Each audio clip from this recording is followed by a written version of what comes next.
Deep in the heart of America's most remote wilderness, where towering pines cast long shadows and forgotten structures crumble beneath nature's relentless reclamation, the team of Expedition Bigfoot finds themselves confronting more than just legend.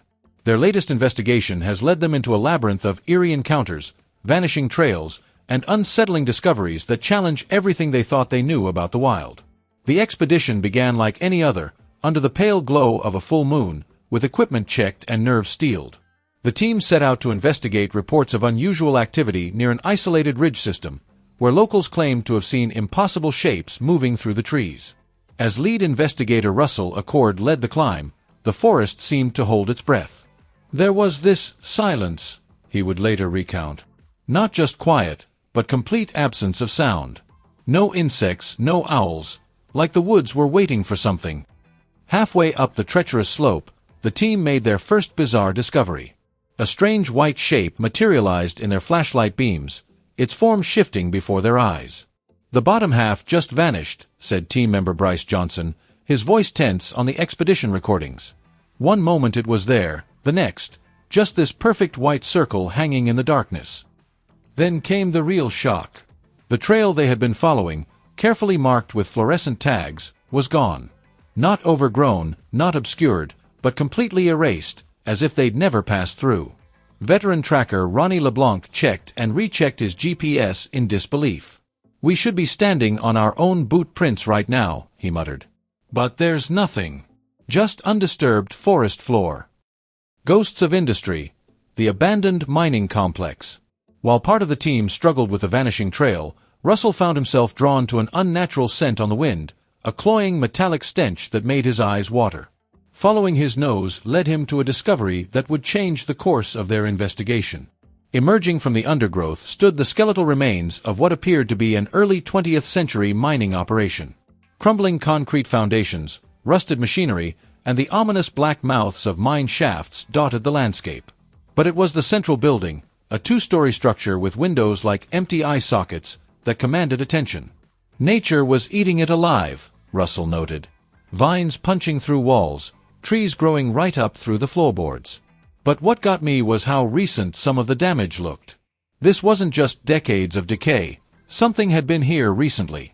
Something big. Inside, the team found disturbing evidence of habitation.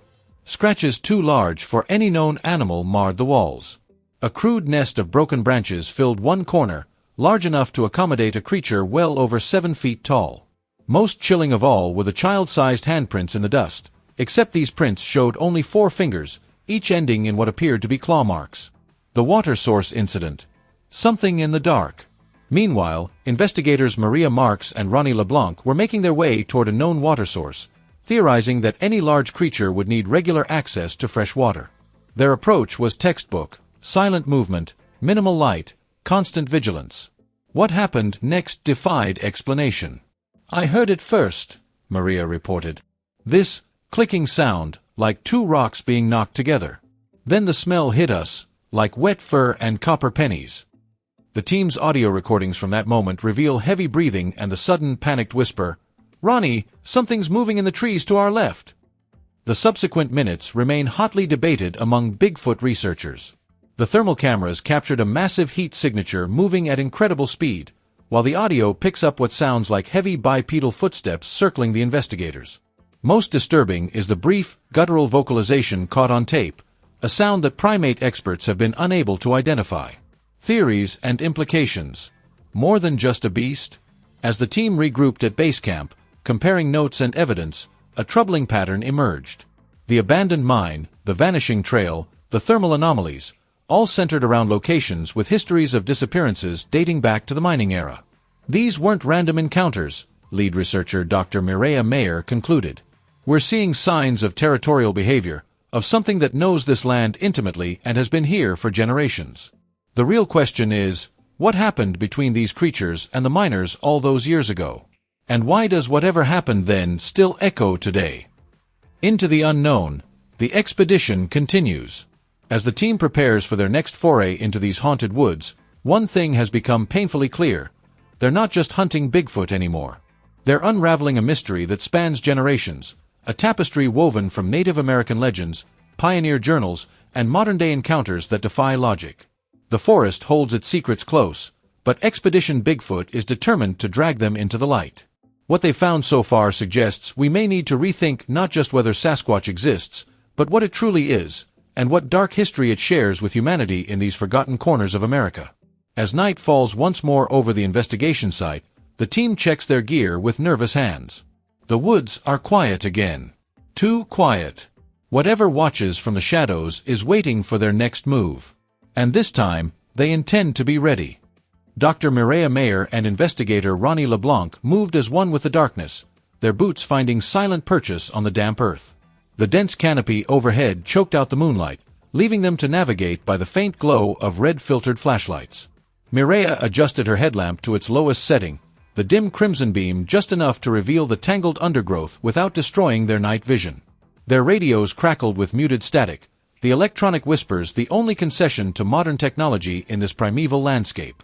Ronnie performed a final equipment check, his fingers moving methodically over gear straps and battery packs. Satisfied, he gave a curt nod. They didn't need words. Years of fieldwork had honed their silent communication to perfection.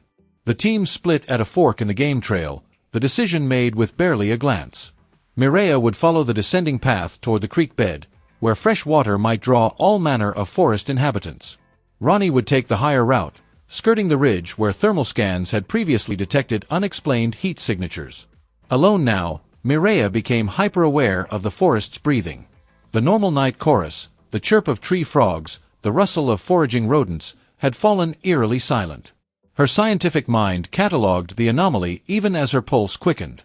The veteran primatologist had tracked silverback gorillas through Congo jungles and followed lemurs in Madagascar's twilight forests, but this Pacific Northwest wilderness held a different quality of dread. The creek's murmur grew louder as she descended, the sound somehow emphasizing rather than breaking the unnatural quiet. Then, between one step and the next, even the water's voice vanished. Mireya's flashlight flickered as if drained of power, though she'd installed fresh batteries at camp. The shadows between the towering firs seemed to thicken, congealing into solid forms that her rational mind insisted couldn't be there. A sharp crack split the silence, the distinctive report of a breaking branch, but from no discernible direction. Mireya's training kept her motionless, every sense straining. The air carried a new scent beneath the expected aromas of damp earth and pine, something musky, feral, and unmistakably organic. Ahead, the black mouth of an abandoned mine shaft yawned open, its timber supports sagging like broken teeth. The structure shouldn't have been there. Their maps showed no mining operations in this sector. Yet the evidence stood before her, the disturbed earth at its entrance suggesting recent activity. Then the forest exploded with movement. Something massive crashed through the undergrowth to her left, moving with terrifying speed. Mireya's radio transmission was pure instinct, her voice barely above a breath yet carrying the weight of professional urgency. The silence that answered from Ronnie's end was more unsettling than any static. The darkness between the trees now felt watchful, intelligent. Mireya began her measured retreat, each backward step a calculated balance between haste and caution. Her scientific mind raced through explanations, bear, elk, trick of the wind, even as her primal instincts screamed warnings older than reason. This night's work was far from over. The forest had revealed its first secret. It knew they were there.